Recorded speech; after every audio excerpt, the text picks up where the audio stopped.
going to our next performance of the night. Yash for monologue. So good evening guys, મારું નામ યશ વિજ્જર છે અને friendship ડેની તમને ખૂબ ખૂબ અભિનંદન આપું છું તમને બધાને. Happy friendship day. એન્ડ આપણા જીવનમાં દરેક જગ્યાએ કોઈક ને કોઈક ઘટના થતી હોય છે કે જે આપણે આપણા ફેમિલીને, કઝિન્સને બધાને શેર કરીએ છીએ. બટ અમુક ઘટના અને અમુક વાત એવી હોય છે કે જે આપણે ખાલી આપણા મિત્રને, આપણા જે બેસ્ટ ફ્રેન્ડ્સ હોય છે એમને જ શેર કરી શકીએ છીએ. અને આવી જ એક ફ્રેન્ડશિપ પર બનેલી એક મૂવી છે પ્યાર કા પંચનામા 2, એન્ડ જેમાં 3 મિત્રોની આખી ખૂબ સરસ વાર્તા બતાવવામાં આવી છે. તો એનો જે એક ડાયલોગ છે, મોનોલોગ છે, જે હું ગુજરાતીમાં મારા અંદાજમાં તમારી સામે રજૂ કરું છું. ઠીક છે?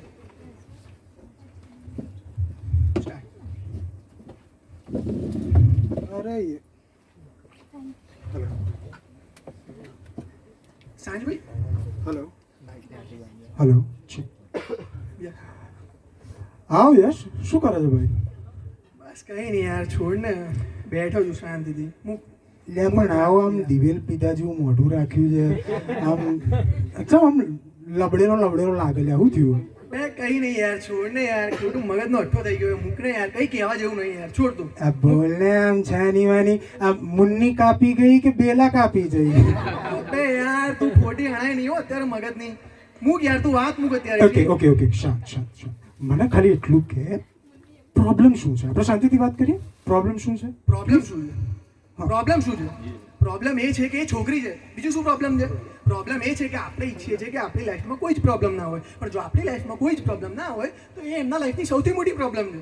બેઝિકલી દરેક છોકરીની લાઈફમાં એક એવી ઉંમર આવે છે જ્યારે એમને રિયલાઇઝ થાય છે કે હવે એમની લાઈફ એક ડ્રાઈવર, એક નોકર, એક બોડીગાર્ડ, એક એટીએમ વગર નહીં ચાલી શકે. હવે દરેક છોકરી તો આટલું બધું અફોર્ડ કરી નથી શકતી, એટલે એ લોકો બનાવે છે બોયફ્રેન્ડ. ટ્રાય કરે, કામ પર રાખે ને જો કામ સારું લાગે તો નોકરી પર સીધા લગન. લગ્નમાં સૌથી ઇમ્પોર્ટન્ટ શું હોય છે? છોકરીઓની માંગ ભરવાનું. અને છોકરાઓનું તો કામ જ છે છોકરીઓની બધી માંગ ભરવાનું. હવે નોકરી છૂટવાનું પેપર વર્ક પૂરું નહીં થયું હોતી ને છોકરી ગાયબ. સાલા ઓફિસ વાળા આટલી જલ્દી આઈ કાર્ડ નહીં માંગતા જેટલી જલ્દી આ લોકો છૂટા જેડા.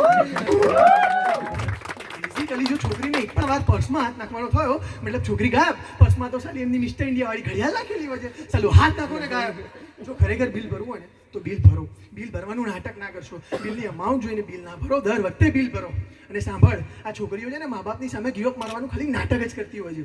એવું નહીં થાય કે તું 2 લાખ રૂપિયા પાડતો હોઈશ ને મા બાપના પ્રેશરમાં આવીને 50,000 વાળા જોડે લગ્ન કરી નાખે. એ મા બાપ જોડે ત્યાં સુધી ફાઇટ કરશે જ્યાં સુધી મા બાપ એને તારા લેવલનો બીજો કોઈ છોકરો ગોતીને ના આપે. અને પછી ચાલુ બ્રેકઅપ કરશે ને તો એવું નહીં કે ચૂપચાપ જતી રહે લાઈફમાંથી. ચાલુ 10 દિવસ સુધી એ ચર્ચા કરશે કે બ્રેકઅપ કેમ કરી રહી છે.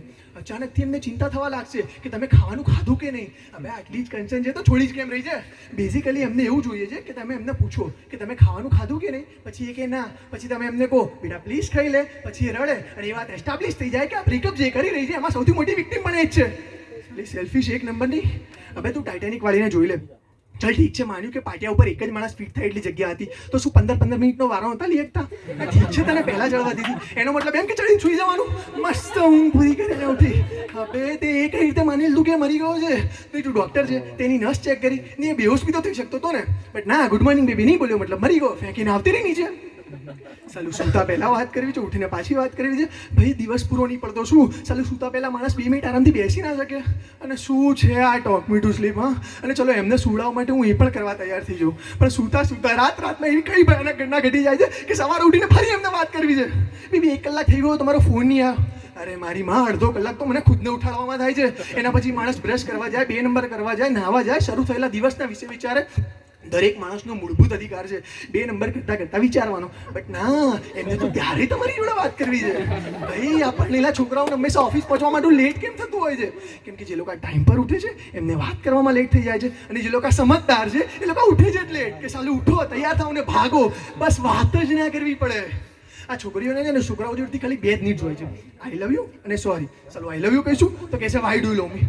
એમને દર 2 મહિને જાણવું હોય છે કે why do you love me. હા I love you but give me 5 reasons why do you love મી.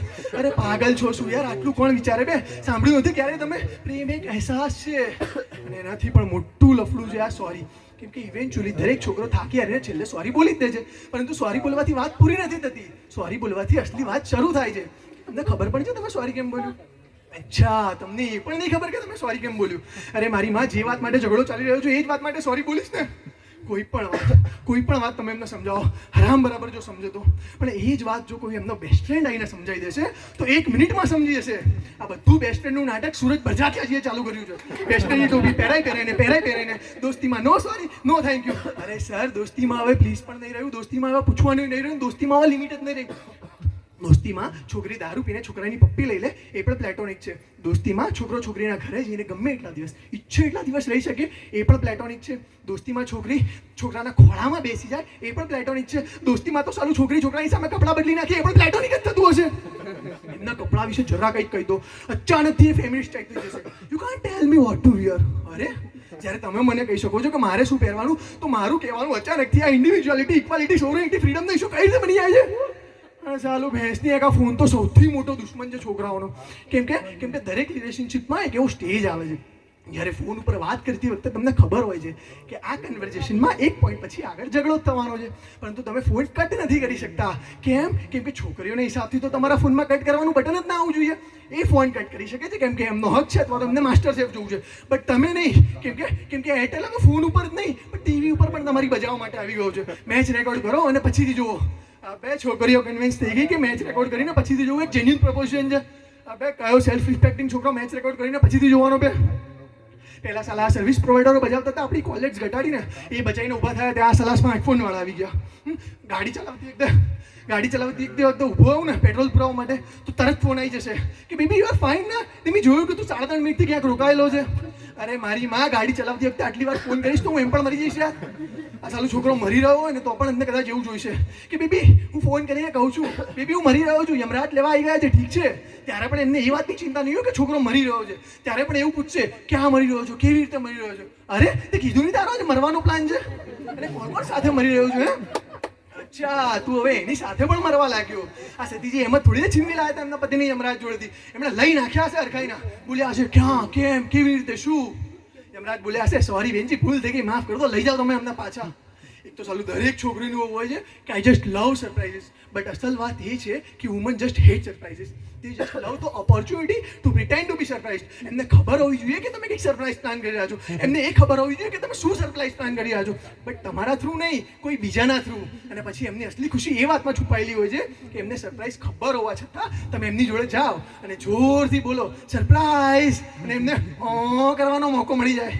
આ છોકરીઓની દરેક વાતમાં એક બીજી વાત છુપાયેલી હોય છે, લેયર્સ હોય છે. તમને એવું લાગતું હશે કે તમને પૂછી રહી છે કે છોલેનું શાક કેવું બન્યું છે. જો તમને સારું લાગ્યું તો ઠીક છે, પણ જો ભૂલથી પણ એ છોલેના શાકમાં તમે કોઈ ખામી નીકાળી લીધી તો એ છોલેના શાકની રેસીપી એની મમ્મીએ આપેલી હશે, અને એની મમ્મીએ આપેલી રેસીપીથી બનેલું છોલેનું શાક તમને નથી પસંદ, મતલબ તમે એની ફેમિલીને હેટ કરી રહ્યા છો. આ છોકરીઓને એવું કેમ લાગે છે કે એમના મા બાપ ભગવાનનું રૂપ છે? જો આપણે લાઈફમાં કંઈ શીખી શકીએ છીએ તો ખાલી અને ખાલી એમના મા બાપ જોડેથી જ શીખી શકીએ છીએ. એ આપણા મા બાપ વિશે કંઈ પણ બોલે કોઈ ટેન્શન નથી. આપણે એમના મા બાપ વિશે જરા એક લાઈન બોલી દઈએ તો ત્રીજું અને ચોથું વિશ્વયુદ્ધ સાથે થઈ જશે. હા, તું મારી મમ્મીને મેન્યુપેલ્ટું બોલી લે, કોઈ ટેન્શન નથી. મેં તારી મમ્મીને જરા ટચ શું કહી દીધું એટલે ટચ થઈ જાય છે. બાય ગોડ કે સાલા અઠવાડિયા સુધી ટચ કરવા ના મળે. અને આ બધું હોવા છતાં આપણે છોકરીઓની સાથે છીએ, અને જે લોકો નથી એ લોકો ડેસ્પેરેટલી છોકરીઓ શોધી રહ્યા છે. કેમ કે રિશ્વત આપે છે. Bribe is institution started by woman. કેમ કે એમની જોડે જે આપવા માટે રિશ્વત છે એ ક્યારેય ખતમ નહીં થાય, અને આપણા સાલા રિશ્વતખોરો આપણી મરાઈ રહ્યા છે. આના કરતાં તો સાલા આપણે હાથ જોડે લગ્ન કરી લઈએ. થેન્ક યુ ભાઈ. મને આમાંથી ખાલી એટલી વસ્તુ સમજાઈ, આ તું જે બોલ્યો ને જીગલા, હવે સાચું કહું આ છોકરીઓ એમ પડવા જેવું નથી. તું ચાલ મારે તારા માટે 10નું આપણે બાટલી મંગાવીએ. હેડો ભાઈ, આજે આપણે જુનાગઢ ભેગા થઈએ છીએ.